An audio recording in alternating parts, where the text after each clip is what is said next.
Welcome back to Hello, It's Better to Talk. This is the 7th episode, and incredibly excitingly for me, the book is out tomorrow, the 4th of February. It's available in Amazon, Waterstones, Foyles, the Book Depository. I think they've got an offer on at the moment for worldwide shipping for free.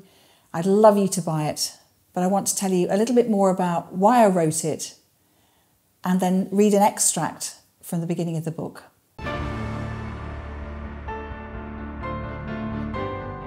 Hello, my name's Helen Garlick. For 35 years, I was a family lawyer and mediator, but I kept secret what was happening in my own family of origin. Now I know it's time to talk about it. So I'd like to warmly welcome you to Hello, It's Better to Talk.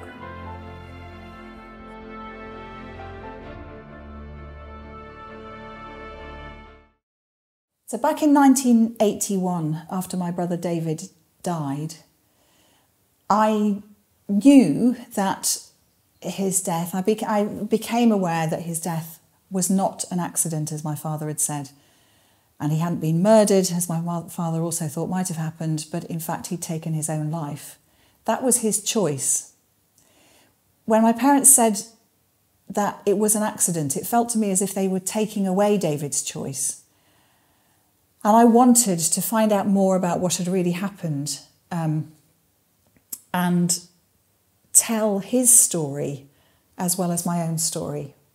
So that's why I knew all the time that this book was going to be written. I didn't know whether it was going to be written just for a private audience, just for me, or for a wider audience. And then but I did know that I couldn't write it until after both of my parents had died, because it would have affected them. It would have hurt them too much to be confronted with the fact that David had taken his own life. So I had to wait until they both died, and my mum died in 2017. And then she told me, from beyond the grave in a way, she left an envelope to say that she was gay.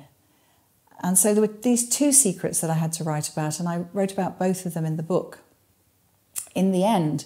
But then, I was thinking it might just be for me. And then I started just telling one or two people outside the family. And I remember having dinner with somebody called Matthew Syed, who's a wonderful author and broadcaster, and his wife, and Tim, and his wife's parents, and just telling them the story about what had happened about my brother, telling them what had happened about my mother. And they were spellbound. And they said, you've got to write this book. You've really got to write it, and you've got to publish it. So I thought, okay, maybe that's true. And then I went to another businesswomen's networking group, and again I told the story. And again, everybody was saying, this is extraordinary. You've got to write it, Helen. So I knew that I needed to write it. And then it's, of course, the writing of it, because I was talking about writing the book for a very long time. But there were several things that actually helped me to write it. And one was the first lockdown. Because in the first lockdown, I really ran out of excuses as to why I couldn't write it. And I got myself into a rhythm of writing every day, doing morning pages, 3 pages every morning, just handwriting, kind of getting the scum off my head in a way.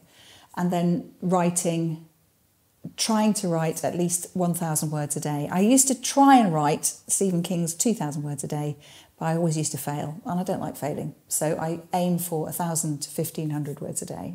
I got a lot of support as well. I want to thank Gabriella Blandi and her amazing coaching skills.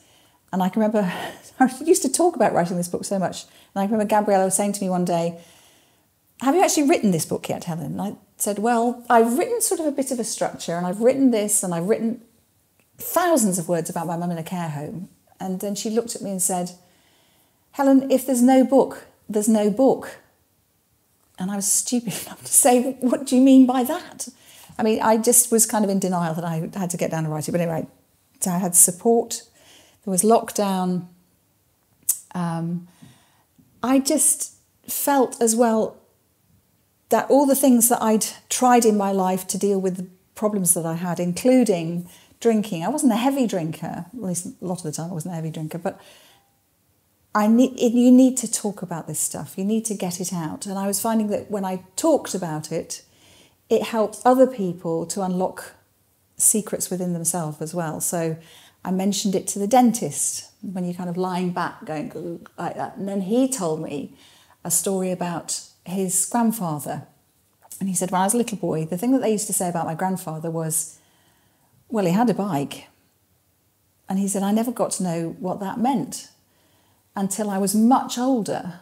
And then what I found was that his grandfather, who was in rural Ireland, had one family, his father and siblings, but then he also had another family in a village 2 villages along, and he could go from one family to the other family because he had a bike. So that little phrase, well, he had a bike, it meant all sorts of other things. People have told me very painful secrets that they've had, and I will keep those confidentially because it's important to them. My clients have told me stuff, and I'll keep that confidential as well. But wherever you can talk about the secrets that are within you, it's going to be better. Talking is much better than anything else. Talking and walking are my way through. But as the book is going to be published tomorrow, I thought I'd just read you the last bit of the foreword, and maybe this will give you a bit of a taste to what the book's like. In the meantime, how can I begin to unravel the truths hidden within my family of origin, shrouded by secrets for so long? I'm aware that I simply do not know how much I don't know, but then maybe that's true for everyone.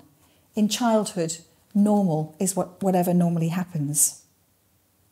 We could start with the day that changed everything, which still cuts deep. Nobody could say that what happened on that day was anything like normal. My younger daughter, with clear-eyed teenage wisdom, once said, "Stuff happens, Mum." Stuff. Who could argue with that? When we're young, we know so much. Then we have to forget when we're grown up in order to get by. I won't pretend that the stuff covered in this book is easy reading. If you choose to turn away, you wouldn't be the first. People have crossed the road to avoid speaking to me in the past. I can't blame them. If you are carrying on reading, you might like to figure out why this stuff did happen. I won't be able to give you all the answers. There are things that I don't know even now.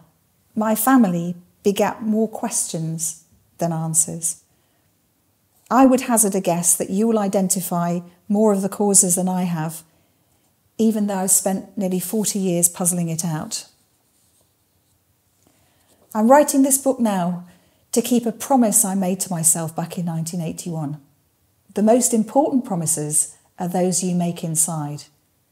If you can't trust yourself, how can you trust anyone else? For those brave enough to read on, thank you. I'll use my best endeavours to explain what happened. That's a term in law, by the way, best endeavours. I could say undertake, which is a higher legal test, but I don't honestly know what was going on inside others, only myself. And I'm not even sure that's accurate. I'll stick with best endeavours. I don't want to make a promise I might break. There's been enough of that already. So thank you so much for listening. I look forward to seeing you next week for the next episode of Hello, It's Better to Talk, where I'm going to be telling you all about my journey of becoming sober.